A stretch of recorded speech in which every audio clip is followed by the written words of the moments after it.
Takže čau, jdeme se dneska podívat na velkou anomálii, kdy se 12letý kluk rozhodl poslat 100 000 korun streamerům na Kiku. To už je samo o sobě dost divný. Lidi, co streamují na Kiku, hoši, get the life, jakoby ty piče, co děláte. Jo, zdravíme MG Fitmana, co si kupuje fanoušky. Halo, komu jsem se dovolal, prosím? Zdravím. Halo? Ano. Čau, to se tady David, asi určitě víš kdo. Myslíš, že bys mi mohl dát jako jenom na chvilku k telefonu mamku, nebo taťku? Nebere to, no. Hlavně to asi není číslo na rodiče, určitě. Brácho, já nechci být na tebe jakože čurák, nebo vlastně chci na tebe být čurák, protože ty sám jsi čurák. Ty vážně věříš tomu, že ti nějaký 12letý kokůtek malej, vole, dá pravý číslo na rodiče? Jsi takhle naivní, vole? Ještě si za ním jel jako největší dement za 12letým dětskem, že ti dal velkou podporu a nepřijde ti to vůbec divný, more. A ještě se na to budeš ptát a budeš věřit všemu, co řekne. Bracho, prober se, kámo, tak ty kick lidi, ty pičo. Nebudu k tomu nic říkat, jdem se na to podívat. Takže čau, já ti vítám u nového videa a dneska tu máme omluvu pro Davice a Kubase. Ale vypadá na tom videu tak jako strápeně, no. Jinak si, ano, tohle je, když tak. Že tohle bude lepší omluva než tadyho. Tak ono mít lepší omluvu než tady, vole. Není kurva vůbec těžký do píči. Jakoby jednoduchá omluva, která bude lepší než tadyho. Jakákoliv jiná omluva je jenom sorry lidi za to, co jsem udělal. Fakt mě to mrzí. Vyhrál jsem. Už teďko mám lepší omluvu než kokot tady. By the way, když tady vidím toho kluka, tak jenom chci říct, že to je takový typický dítě prostě a ty si za ním kurva byl David, nebo jak se jmenuješ ty demente. Ty jsi za ním byl, za tím 12letým hochánkem, kámo, ty kokot. A věříš tomu, co ti bude říkat, jo, takovýhle dítě. Bracho, prober se, ty prachy, co ti přišly, tak si rovnou měl poslat zpátky do píči a vůbec s nima nějak nenakládat, vole. A rovnou to měl kurva vrátit, protože do píči takovýhle dítě 12letý ti pošle love, ty víš, že to je on, víš, jak vypadá, jedeš za ním jako dement, vole, a věříš tomu, co ti řekne, prostě 12letý dítě, brácho. Ty pičo, bracho, vypni kick, ty vole, a běž do normální fachy, vole, nebo já nevím, co ty děláš, ty kokot, jestli do ní vůbec chodíš, vole, nevím. Protože očividně bys potřeboval jako trošku, víš, začít přemýšlet do píči. A partaka. Takže, čím bych začal? David streamoval na Kiku. A mimochodem ještě vlastně takový stupuju každopádně, nebyl jsem to jenom já, tak a Kubas. Celkově bylo nás tam víc, ale jenom tak jako k tomu. Nějak podpořit. Tak to s tím, co tady říkám jemu, jak tady jemu budu nadávat za to, co udělal, vole, dement, vole, ale jako nemyslím to 12letý koště, co vypadá jako Jamal, vole, bílej, tlustej. Toho zrovna jako nemyslím, myslím toho druhého dementa, toho streamera z Kiku. Tak samozřejmě všechno, co budu říkat, tak platí na ty ostatní, protože, vole, hoši, všichni 4 jste totální košťata vyjebaný, který se nechají od 12letého děcka poslat dohromady 100 000 a někomu z vás to nepřijde kurva divný. A když už vám to přišlo trošku divný a měli jste trošku sus podezření do píči, tak vám to bylo vlastně úplně jedno, vole. Vy jste se mě zeptali, 12letý kluk řekl, jo, hoši, máma o tom ví, a vy, jo, dobrý, tak čau, a jdu si utratit love, vole, jakoby brácho. S tím jste kurva měli počítat a měli jste to vrátit jakož okamžitě. Ale zase jim pičo, košťata z Kiku, no prostě. Nějak podpořit, takže jsem tam poslal o velkou podporu, tak to řeknu.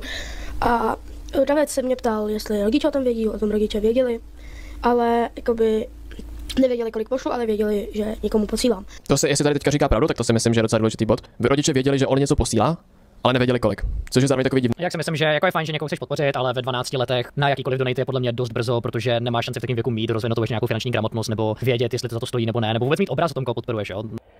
To, že rodiči věděli, že někomu pošle love, to je ještě horší, kámo. Jakoby ty rodiče do píči ví, že dítě jim jde poslat peníze nějakým streamerovi, vole, ale neví kolik. Jakoby brácho, rodiče by měli dostat kurva nějakou pokutu a ještě dostat přes píču za tady to, kámo.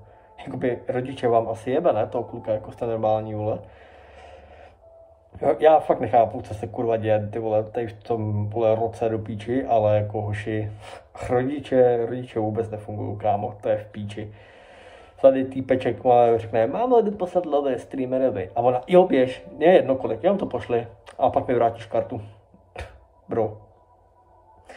A ženská by potřebovala dostat přes píču ten fotr taky, kámo, to je v prdeli. Bo jakýkoliv rodič si myslím, že prostě když někomu jeho dítě něco posílá, tak je dobře, že o tom ví, ale měl by vědět, kolik to je. A jako když tady dohromady tady 100 000, tak si myslím, že s takovou částkou rodiče asi nejsou v pohodě. Braško, ty si to, hej David, poslouchej mě, ty demente, ty vole. Teď si to sám řekl, ale v tu chvíli, co ti ty love přišly, tak se ti tak protočily, more, oči, že hej, nevidím to vlastně, protože mám love, kokote, vole. Do piči, teď si to sám řekl, že to... Ty jsi pak dement, kámo. Hej, prostě love tě zaslepili, já to chápu, kámo, ale do piči. Kámo, teď sám se spojoval, teď zase, ty kokot. Že jsem to hodli přes banku a policii to řešili, takže... Přes banku a přes policii, no. Ještě v tomhle bodě bych když tak rád řekl, že jsem se optal, jestli o tom jeho rodiče ví. Jinak mám tady ještě záznam ze streamu, kde jsem mu říkal, že kdyby ty peníze potřeboval jakýmkoliv způsobem vrátit, tak jsem ochoten to s ním když tak nějak vyřešit, jelikož on si něco odečtekek a tak dále, ale nějakou část určitě. Chtěl jsem říct, že kdyby ti došlo, že jsi poslal moc, tak jsem ochoten. To po případě asi ne celý, jelikož něco si vezme kek, každopádně poslat zpátky. Ty se vůbec na to neměl ptát, ty demente. Ty si ty brachy měl takhle sebrat a rovnou mu je dát do piči zpátky. Jsi normální brácho probers, ty piči 12 letý kluk, ty kokot. Já, možná ten 12letý kluk má možná trošku víc rozumu než ty, ale zase v týče financí, tak tady ten, vole, Fat Jamal, vole, asi je taky v piči, ale je to 12letý dítě, mu to nemůžeme vyčítat, že je dement, ale tobě kurva jo, vole, a to těm ostatním taky, ale košťata z kiku, no, co na to mám říct, co piči? Prostě to kluka, co má přístup ke 100 litrům, ale fakt jako je to na hovno. To prostě v momentu, co vyrosteš, tak máš absolutně odtrženou představu o penězích a myslím si, že to je hrozně špatně. Proto tady tomu opět říkám, v žádném případě bych neposílal jakýkoliv hate vůči tomu klukovi, je mu prostě ve 12 je normální, že děláš blbosti nebo si nějaké věci neuvědomuješ. Průser je, že mu to ty rodiče vůbec umožnili a hele, Bige, to, že 12letý kluk dostane hate za to, co udělal, hele, je to na internetu, sám to dal na internet, jeho problém, jeho boj, je mu sice 12, ale já to mám v píči, já říkám všechno na rovinu, tak jak to je, a tady ten Fat Lamin Jamal mě úplně upíči, jsou mi upíči úplně všichni, co si o tom bude kdo myslet, vole, ale do piči ten kluk to kurva skurvil a ještě víc, a to jemu se to dá prominout, protože je to vlastně ty kluk, ale kdo to skurvil nejvíc, jsou ty jeho skurvený rodiče. A ty skurvený rodiče by měli kurva nějakou pokutu za demenci. Děkujeme. a tady ta situace nastala, je to ze 100% chyba rodičů. No je to chyba rodičů, protože ty rodiče jsou 100% lopaty, vole. Chápeš to? Kamo, 100 000 klukově, a co s ním asi udělá, more, ty kokot. Jestli někdo budete mít někdy dítě a budete dovolovat svýmu děcku používat další kartu, vole, na donaty pro streamery. Hoši, tak rozstrejte kartu, ty vole, dítě dejte do babyboxu, když je mu 12, ty vole, a běžte do píči, fakt, vole. Co jsme se jako mysleli? Údajně teda, jestli pokud teďka říká pravdu, tak rodiče o tom teda pravděpodobně věděli, ví o tom, že něco kupuje, ale neví za kolik. Já jsem to měl v blbý, já jsem to nevěděl, pak jako vám klidně pošlu, že prostě David říká, že jako David mi jako se ptal, jsi si jistý, že jestli jsem si jistý, jaká ta je částka, já jsem mu napsal, jo, chtěl jenom podpořit. Jamal, poslouchej mě, jo. To je hezký, že chceš podpořit tvýho oblíbeného streamera, když nebo tvoje oblíbený streamery na Kiku, bracho, běž na Twitch, ty vole, běž na YouTube, ser na ten vyjebaný Kik, ty vole, Jamale, fakt, to piči, to je první věc. Druhá věc, jestli chceš někoho podpořit, bráško, tak kurva, běž a koukej na ten stream, ser na peníze, brácho, ty si nevyděláváš, a ještě si dlouho vydělávat, kurva, nebudeš, ještě takový 3 roky, pokud jdeš na brigádu, pokud tě někde vemou vůbec, jo.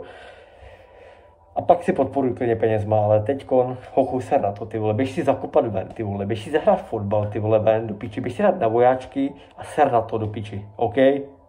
Kurva. A tak dále, což taky něco stojí, že jo. Já samozřejmě má tu tvoji podporu, takže ti to dá, ale ty mu tu podporu potom vezmeš, nebo tvoje rodiče, takže on přijde jak o to, co mu dal, tak o to, co dal on tobě ještě jakoby za to jako bonus. Všichni dostali přes 20, takhle to řeknu.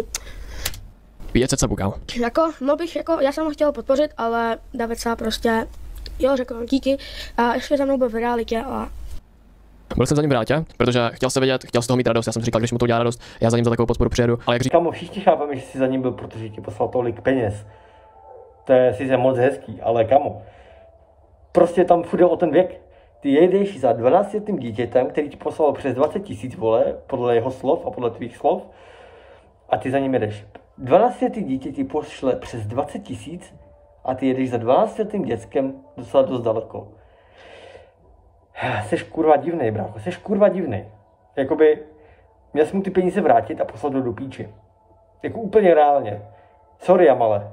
Sorry, ale je to tak prostě. Jako, kamo, hej, fakt, prober se, ty vem tu tvojí star, vole, co máš tam vzadu, ten pickaxe vyjebaný Fortniteovej, dej si s ním tak jako 4 do hlavy, more, a možná se ti rozsvítí ty konino. Že jsem vlastně věřil tomu, co on mi říkal, že vlastně jeho rodiče ovšem ví. Na to si dám do budoucna pozor a tak když tak odpověď na to, proč jsem tam za ním byl v realitě. Byla to kropíčovina věřit 12letým klukovi takovouhle věc a ještě za ním jet. Jsi prostě vymaštěný koště, to je CV, brácho. Běž do piči tady s tím, vole, všichni běžte do piči. Hoši, co to je, kurva, ty vole, rodiček hovnu, streamer na piču, ty vole.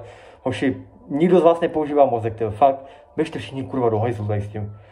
12letý Jamal, ty běž na pískoviště, brácho, ser na to. Hoši, dejte like, dejte odběr, já to mrdám. Zítra, vole, video na Péťu a já to kurva mrdám. Čus.